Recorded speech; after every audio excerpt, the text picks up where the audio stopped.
Hello दोस्तों, कैसे हैं आप? आज हम एक्सप्लेन करने वाले हैं हाल ही में आई वेब सीरीज मिसेस देशपांडे को, जो एक कमाल की सीरीज है। इसलिए आप वीडियो को लाइक कर दीजिए। हम आज की वीडियो शुरू करते हैं। तो वेब सीरीज की शुरुआत में हम विराट नाम के लड़के को देखते हैं, जो फोन पर बात करते हुए अपने फ्लैट की ओर जा रहा था और वो डीलर से 2 रशियन लड़कियां भेजने को कह रहा होता है। फिर विराट अपने फ्लैट में आता है और ड्रग्स लेने लगता है कि तभी उसकी डोरबेल बजती है और दरवाजा खोलते ही कोई आदमी विराट पर हमला कर देता है, जिसके बाद वो आदमी विराट को एक रस्सी से गला घोंटकर मार डालता है। फिर वो विराट की लाश को शीशे के सामने रखता है और एक ट्रॉफी भी साथ में रख देता है, पर हम किलर को नहीं देख पाते। फिर जब वहां रशियन आती हैं तो लाश देखकर उनके होश उड़ जाते हैं, जिसके बाद वहां पुलिस आ गई थी।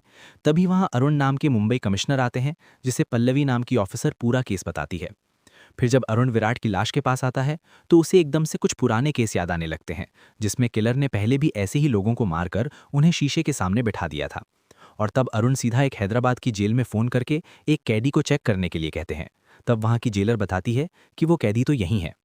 इसके बाद हम उसी कैदी को देखते हैं जिसका नाम जीनत है, और जीनत को जेलर बुलाती है कि तभी वहाँ न्यूज़ में जीनत देखती है कि एक लपोटर बता रहा था कि विराट नाम के एक एक्टर का इस रस्सी से कत्ल कर दिया गया। ये देखकर जीनत चौंक जाती है। फिर जेलर पूछती है कि कल कमिश्नर अरुण का कॉल आया था, क्या तुम उन्हें जानती हो? तो जीनत कहती है हाँ, और वो कहती है कि आप मेरा एक मैसेज अरुण तक पहुंचा देना। फिर हम अरुण को देखते हैं, जिससे मिलने एक सूर्यवंशी नाम का रिपोर्टर आता है और वो कहता है कि ये मर्डर तो पहले की तरह हो रहे हैं, जैसे 25 साल पहले हुए थे, यानी वो सीरियल किलर फिर से लौट आया है। इस पर अरुण कहता है कि ऐसा कुछ भी नहीं है। इसके बाद हम एक आदमी को देखते हैं जो किसी के घर में चुपचाप घुसता है, पर वो आगे क्या करता है हमें दिखाया नहीं जाता। फिर अगले दिन जेल में जीनत से मिलने अरुण आता है और वो पूछता है कि बताओ तुम हमारी कैसे मदद कर सकती हो। असल में जीनत ने अरुण के लिए यही मैसेज भेजा था कि मैं आपकी इस मर्डर वाले केस में मदद कर सकती हूँ। तब अरुण जीनत को अकेले में ले जाकर कहता है, मिस देशपांडे, बताओ जो भी पता है। असल में जीनत का असली नाम मिसेस सीना देशपांडे है। फिर यहाँ सीमा कहती है कि अगर आपको किलर को पकड़ना है तो मेरी मदद लगेगी। तब हमें पता चलता है कि सीमा ने 25 साल पहले 8 लोगों का मर्डर किया था, जिसके बाद सीमा को अरुण ने पकड़ा और फिर जेल में डाल दिया। पर अब 25 साल बाद फिर से वही सीरियल किलिंग शुरू हो गई है और विराट से पहले 2 लोग और मारे जा चुके हैं। इसलिए सीमा कहती है कि मुझे आप अपने साथ रख लो, जो सुनकर अरुण चला जाता है। इसके बाद अरुण सीधा अपने सीनियर के पास आता है और उन्हें कहता है कि हमें सीमा को बाहर निकालना ही पड़ेगा, क्योंकि वो किलर की तरह सोचती है। इसलिए किलर को पकड़ना है तो सीमा मेरे साथ होनी चाहिए। जिस पर सीनियर तो मना करते हैं, पर अरुण अपने भरोसे सीमा को बाहर निकालने की बात कर लेता है। इसके बाद हम एक आदमी को देखते हैं जो ड्रग्स डील करने आया था, पर यहाँ पुलिस आकर सबको पकड़ लेती है। तब हमें पता चलता है कि ये आदमी तो एसीपी तेजस है, जो अब तक अंडरकवर ऑपरेशन पर था। तब वो पुलिस वाला बताता है कि कमिश्नर अरुण के ऑर्डर थे कि आपको दूसरे केस पर भेजा जाए, जिसके बाद तेजस यहाँ से सीधा अरुण से मिलने आता है। अरुण कहता है कि एक बड़ा केस है मेरे पास, जो मुझे लगता है कि तुम्हें काम करने में मजा आएगा। फिर वो तेजस को वो केस की फाइल्स देता है और कहता है कि इन्हें पढ़ लो, अब से ये केस तुम हैंडल करोगे। तब तेजस वो फाइल लेकर पढ़ने लगता है। इधर सीमा जेल के किचन से कुछ पीसकर उसे अपनी लॉन्ड्री में रखकर सिल रही होती है। अब ऐसा क्यों, वो तो आगे ही पता चलेगा। यहाँ तेजस के पास अरुण आकर उसे बताता है कि 25 साल पहले सीमा ने वो मर्डर किए थे जो तुमने फाइल पढ़ी, और अब 25 साल बाद वैसे ही 3 मर्डर हो चुके हैं, जहां लाश को शीशे के सामने रखा जाता है। तेजस पूछता है कि सीमा का नाम हैदराबाद की जेल में जीनत से क्यों है, तो अरुण बताता है कि असल में जब सीमा ने मर्डर किए तो 8वें मर्डर के बाद मैंने उसे पकड़ा था, और हमारे पास केवल एक ही मर्डर के सबूत थे कि उसने वो मर्डर किया है। इसलिए हमने सीमा से बाकी सारे मर्डर कन्फेस करने के लिए कहा था, तो उसने भी शर्त रखी कि अगर हम उसको नई पहचान के साथ दूसरे जेल में भेजेंगे तो वो सब कन्फेस कर लेगी। इसलिए हमें उसकी बात माननी पड़ी, और अपने कन्फेशन के बाद सीमा जीनत बनकर हैदराबाद जेल में चली गई। फिर आगे अरुण कहता है कि अब हम सीमा की ही मदद लेंगे इस सीरियल किलर को पकड़ने के लिए, जो सीमा का ही पैटर्न फॉलो कर रहा है। जिस पर पेजस को सही तो नहीं लगता, पर वो अपने सर की बात मान लेता है। इसके बाद हम तन्वी नाम की लड़की को देखते हैं, जो अपना सलून अपनी सहेली दिव्या के साथ चलाती है। तभी वहां तेजस आता है और ये देख तन्वी खुश हो जाती है। तब हमें पता चलता है कि तेजस और तन्वी पति पत्नी है, और तेजस अक्सर केस के सिलसिले में बाहर ही रहता है। खैर, फिर तेजस और तन्वी अपने घर आते हैं और इंटीमेट होते हैं, जिसके बाद तेजस से मिलने उसके नाना आते हैं और ये लोग साथ में आराम से डिनर करते हैं। इधर जेल में सीमा के पेट में दर्द होने लगता है, इसलिए उसे जल्दी से हॉस्पिटल शिफ्ट करने लगते हैं। तब हमें पता चलता है कि ये सब पुलिस वालों की चाल है सीमा को जेल से निकालने के लिए, क्योंकि सीमा अब मुंबई में अरुण की इन्वेस्टिगेशन में मदद करेगी। इसके बाद अरुण के कहने पर एक घर को पूरी सिक्योरिटी के साथ सेटअप किया जाता है और वहां सीमा को लाया जाता है। अब सीमा ने इतने मर्डर किए थे, इसलिए सारे पुलिस वाले भी डरे हुए थे कि कहीं ये भाग न जाए। यहाँ जेल से बाहर आकर सीमा बहुत खुश थी। इसके थोड़ी देर बाद सीमा से मिलने अरुण और तेजस आते हैं। तब तेजस डायरेक्ट सवाल पूछने शुरू कर देता है और फिर वो विराट के मर्डर की फोटो दिखाकर पूछता है कि आपको क्या लगता है, कुछ बताइए। जिस पर सीमा कहती है कि मैं ऐसे कुछ भी नहीं बता सकती, मुझे क्राइम सीन पर जाकर ही कुछ पता चलेगा। इधर हम उसी आदमी को देखते हैं जो किसी के घर में घुसा था और वो एक आदमी को लाकर एक कमरे में बांध देता है। यहाँ अरुण और तेजस सीमा को विराट के क्राइम स्पॉट पर लेकर आते हैं। तो यहाँ सब कुछ देखने के बाद सीमा कहती है कि इस किलर ने तो विराट के हाथ में ट्रॉफी भी रखी है, जैसा मैंने अपने तीसरे केस में किया था। तब अरुण बताता है कि हाँ, एक नेता को मारा था तुमने, जिसने बच्ची के साथ दुष्कर्म किया था। फिर सीमा कहती है कि मेरी फाइल पढ़ने के बाद ही किलर ने ये मर्डर शुरू किए होंगे, वरना किसी को कैसे पता चला कि मैंने किस तरीके से मर्डर किए हैं। तब अरुण बताता है कि वो फाइल केवल 6 लोगों ने पढ़ी है। तो सीमा कहती है कि फिर तो वही किलर के बारे में बता सकती हैं। अब सीमा कहती है कि मैंने आपकी इतनी मदद कर दी, इसलिए अब आप भी मेरी एक मदद कीजिए। और वो अरुण से कहकर अगले ही दिन घर में गैस सिलेंडर वगैरह मंगा लेती है, क्योंकि उसे खुद खाना बनाकर खाना था। अगले दिन तेजस अरुण को आकर बताता है कि उन 6 लोगों में से 3 की तो मौत हो गई है और एक जज तो खुद 75 साल के हैं, इसलिए बचे आप और एक और लॉयर दारूवाला। तो मुझे दारूवाला के घर जाकर ही फाइल के बारे में पूछना होगा। ये कहकर तेजस सीधा दारूवाला से मिलने आता है। और जब दारूवाला सीमा के केस की फाइल ढूंढने लगता है तो उसे कहीं भी वो फाइल नहीं मिलती, इसलिए दारूवाला कहता है कि ज़रूर मेरे भांजे ने वो फाइल चुरा ली होगी। ये सुनकर तो तेजस सोचने लगता है कि यानी किलर दारूवाला का भांजा हो सकता है। तब दारूवाला भी बताता है कि जब मेरी बहन मरी तब मैंने उसके बच्चे को रख लिया, उसका नाम होश है और वो बस आवारा की तरह घूमता रहता है, उसकी किसी से नहीं बनती। तभी घर पर होश आने लगता है और हम देखते हैं कि ये तो कोई और नहीं बल्कि वही है जिसने एक आदमी को कहीं ले जाकर बांधा था। तब तेजस होश को पकड़ने आता है, लेकिन उसे देखते ही होश वहां से भाग जाता है। यहीं पर एपिसोड 1 खत्म होता है। एपिसोड 2 की शुरुआत में हमें कुछ साल पहले 2020 का सीन दिखाते हैं, जहां होश जेल से मिलने सीमा से आया था, पर सीमा तो नहीं मिलती, इसलिए होश सीमा के साथी को एक लेटर देकर चला जाता है।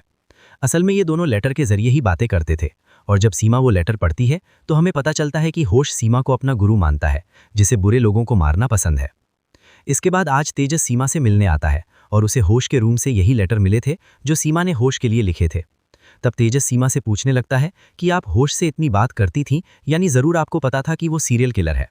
पर सीमा कहती है कि ऐसा कुछ नहीं था, मुझे उसके लेटर से समझ आ गया था कि वो दिमागी रूप से कमज़ोर है, जो बुरे लोगों को मारना चाहता है, इसलिए मैं बस उससे बात करती थी। यहाँ अरुण से मिलने ऑफिसर पल्लवी आती है, जो कहती है कि मैंने विराट के मर्डर पर रिसर्च की तो पता चला कि सेम ऐसे ही 2 और मर्डर हुए हैं, इसलिए ये एक सीरियल किलर का काम है और मैं इस केस पर काम करना चाहती हूँ। तब अरुण कहता है कि तुमने काम अच्छा किया है, लेकिन ये बात किसी को बताना मत, जैसे ही मुझे ज़रूरत पड़ेगी मैं तुम्हें इस केस में जोड़ लूँगा। इधर खाना पकाते पकाते सीमा को लेटर के बारे में याद आता है और वो फिर से उन लेटर को मिलाने लगती है, जिसके बाद वो पास खड़े ऑफिसर ओमकार से कहती है कि ज़रा तेजस से बात कराओ।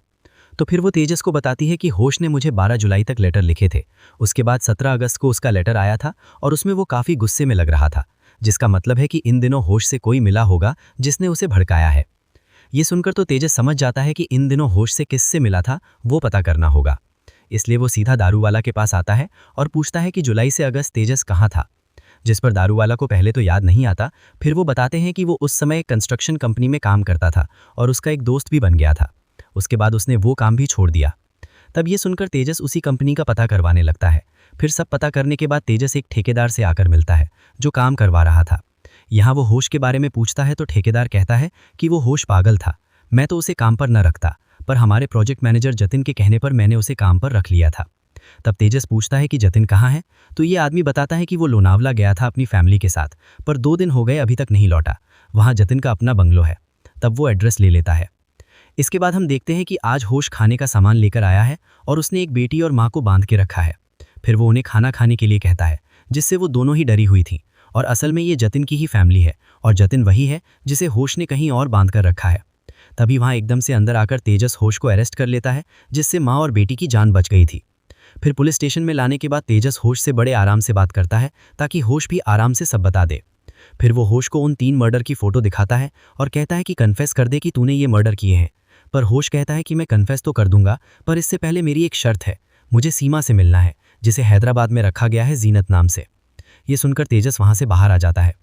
इसके बाद होश को सीमा से मिलाने के लिए लाया जाता है और यहाँ सीमा को देख अब सीमा बड़े अच्छे से होश से बात करती है। फिर वो पूछती है कि खून करके कैसा लगा, तो होश भी कहता है कि बड़ा मजा आया उनकी चीख सुनकर। जिसके बाद होश को सीमा अपनी बातों में फंसाने लगती है। तब होश भी कहता है कि आपका वो सीक्रेट मेरे पास हमेशा सेफ रहेगा। ये सुनते ही सीमा के एक्सप्रेशन बदल जाते हैं, जैसे वो कुछ छुपाना चाह रही हो। और ये बात तेजस और अरुण भी नोटिस करते हैं कि आखिर कौन सा सीक्रेट है।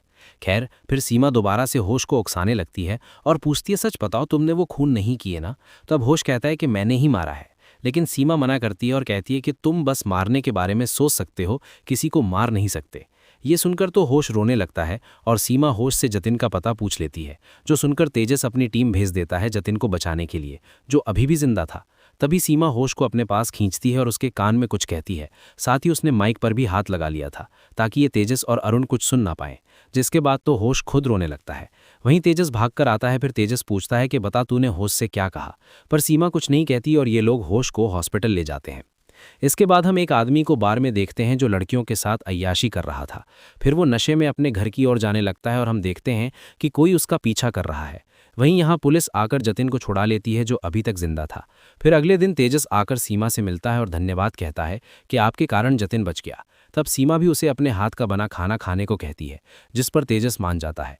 तो सीमा उससे उसकी फैमिली के बारे में पूछने लगती है, जिस पर तेजस कहता है कि मेरे पापा मम्मी इस दुनिया में नहीं है, मैं अपनी बीवी और नाना के साथ रहता हूँ। फिर सीमा भी कहती है कि मैंने केवल उन्हीं लोगों को मारा है जो घिनौने काम करते थे, चाहे तो आप अरुण से पूछ लेना। ये सुनकर तेजस चला जाता है। इसके बाद तेजस अपने ऑफिसर के पास आता है और उसे वही वॉइस डिकोड करने को कहता है जो सीमा ने होश के कानों में कहा था। फिर हम देखते हैं कि जो अय्याश आदमी अपने घर आया था, उसे कोई उसी रस्सी से गला घोंटकर मार रहा होता है, यानी किलर अभी भी खून किए जा रहा है। यहीं पर एपिसोड 2 खत्म होता है। एपिसोड 3 की शुरुआत में हमें पास्ट का सीन दिखाते हैं, जब सीमा बहुत छोटी थी और वो प्रैक्टिस कर रही थी। तभी वहाँ एक आदमी आता है जिसे देखकर सीमा बहुत डर जाती है। फिर सीमा की आंख खुलती है, जिसे ये भयानक सपना आया था। इसके बाद मीडिया को हाल ही में हुए मर्डर की खबर मिल जाती है, इसलिए वे लोग पुलिस से पहले पहुंचकर ये न्यूज़ टेलीकास्ट करने लगते हैं। तभी वहाँ तेजस और अरुण आते हैं और ये उसी आदमी की लाश देख रहे थे जिसे किलर ने कल रात मारा।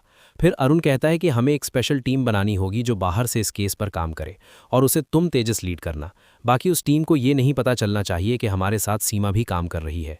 जिसके बाद उसी दिन अरुण के कहने पर टीम बना दी जाती है और उसमें उन्होंने पल्लवी को भी शामिल कर लिया था। फिर यहाँ तेजस सारे ऑफिसर्स को काम पर लगा देता है। इसके बाद आज मीडिया में आकर अरुण भी बता देता है कि एक सीरियल किलर आया है जो 4 मर्डर कर चुका है और अब हम उसी की खोज कर रहे हैं और इस केस को तेजस हैंडल कर रहे हैं। वहीं हम एक आदमी को देखते हैं जो अपने टैटू बनवा रहा था और वो एलेक्स को न्यूज़ पर देखकर मुस्कुराता है। खैर, फिर यहाँ तेजस को उसका ऑफिसर बताता है कि मैंने सीमा की आवाज़ डिकोड कर ली है और उसमें सीमा कह रही थी कि तुम्हारे जीने का कोई फ़ायदा नहीं है, तुम कमज़ोर हो, तुम्हें मर जाना चाहिए था। वहीं सब सुनकर होश रोने लगा था। फिर हम होश को देखते हैं जो एकदम से खिड़की के पास आता है और विंडो का शीशा तोड़ देता है। तभी यहाँ डॉक्टर के पास तेजस फ़ोन करके कहता है कि जाकर आप होश को चेक करिए, वो ठीक है या नहीं। और वहाँ जाकर डॉक्टर देखता है कि होश ने कांच से अपनी नस काट ली है, जिससे उसकी मौत हो गई। अब ये सब देखकर सब हैरान हो जाते हैं। फिर तेजस तुरंत सीमा के पास आता है और कहता है कि आपकी बातों में आकर होश ने अपनी जान दे दी। आप तो यही चाहती थी ना कि होश मर जाए और आपका सीक्रेट बाहर ना आए। जिस पर सीमा भी कहती है हाँ। फिर तेजस सीमा को हाल ही में हुए मर्डर की फोटो दिखाता है, जहां सीमा बताती है कि ये आदमी बहुत भारी लग रहा है। ऐसे में किलर के पास कोई टेक्निक जरूर होगी जिससे उसने इस आदमी को मारा है, और जहां तक मुझे लगता है किलर पहले से इस आदमी को जानता होगा, तभी वो उसे आराम से अपनी पकड़ में ला पाया। इसके बाद सीमा तेजस पर वैसा ही डेमो करके दिखाती है जिसके जरिए किसी भी भारी इंसान को मारा जा सकता था। फिर तेजस ऑफिस आकर ये बात अपनी टीम से बताता है कि मुझे लगता है कि किलर अपने सारे विक्टिम को पहले से जानता था। यही कारण है कि वो इतने बड़े बड़े लोगों के पास आराम से पहुंचकर उन्हें मार डालता था। तभी तेजस के पास दारू वाला का फोन आता है जो बताता है कि सरकार ने कुछ साल पहले सारी केस की फाइल को डिजिटाइज किया था, जिसके अंदर सीमा के केस की फाइल भी थी। इसलिए हो सकता है कि किलर ने वहीं से फाइल पढ़ ली हो। ये सुनकर तुरंत हानिया नाम की ऑफिसर से तेजस कहता है कि पता करो सरकार ने यहाँ किस कंपनी को डिजिटाइजेशन का टेंडर दिया था। फिर हम उसी लड़के को देखते हैं जो टैटू बनवा रहा था। वो लड़का अपने बैग से एक फोटो निकालता है जिसमें सीमा भी थी। साथ में उस बैग में वही नायलॉन की रस्सी थी जिससे किलर सबको मार रहा था, यानी ये सीरियल किलर है। इधर हम सीमा को देखते हैं जो ज्वेलरी से वही पुड़िया जो उसने छुपाई थी वो निकालती है, और साथ ही एक पर्ची भी थी उसमें जिस पर एड्रेस लिखा था। अब सीमा भी रात के 3 बजे जाग रही होती है। तभी हमें पता चलता है कि सीमा ने यहाँ मोदक बनाए थे जो प्रसाद के तौर पर सारे ऑफिसर ने खा लिए, और उसी में सीमा ने एक बेहोशी की दवा मिलाई थी जो उसने जेल में तैयार की थी। बस एक ओमकार ही था जिसने वो दवाई नहीं खाई, इसलिए बाकी सारे ऑफिसर तो बेहोश हो जाते हैं और फिर सीमा बीमार होने का नाटक करने लगती है। अब जैसे ही ओमकार सीमा के पास आता है तभी सीमा उसके गले पर प्रेशर डालकर उसे बेहोश कर देती है, जिसके बाद वो यहाँ से भाग निकलती है। फिर सीमा यहाँ से सीधा एक एड्रेस पर आती है, पर इंसान दरवाज़ा नहीं खोलता, इसलिए वो रात भर बाहर ही बैठी रह जाती है। फिर सुबह होते ही तेजस को पता चलता है कि सीमा तो भाग गई, इसलिए वो वहाँ आकर सबको डांटने लगता है। तब अरुण भी आता है और कहता है कि वो लेडी बहुत होशियार है। यहाँ तन्वी जब अपना सैलून खोलती है तभी सीमा तन्वी के सैलून में आती है जो कहती है कि मुझे हेयर कट कराना है। तब यहाँ तन्वी भी सीमा का हेयर कट करना शुरू करती है और सीमा भी तन्वी से बात किए जा रही थी। वहीं यहाँ अरुण तेजस से पूछता है कि सीमा ने तुमसे कुछ बात की थी क्या? तो तेजस बताता है कि हाँ, उसने मेरे से मेरी फैमिली के बारे में पूछा था। ये सुनकर अरुण कहता है कि अपनी फैमिली से पूछो, वो सेफ तो है ना?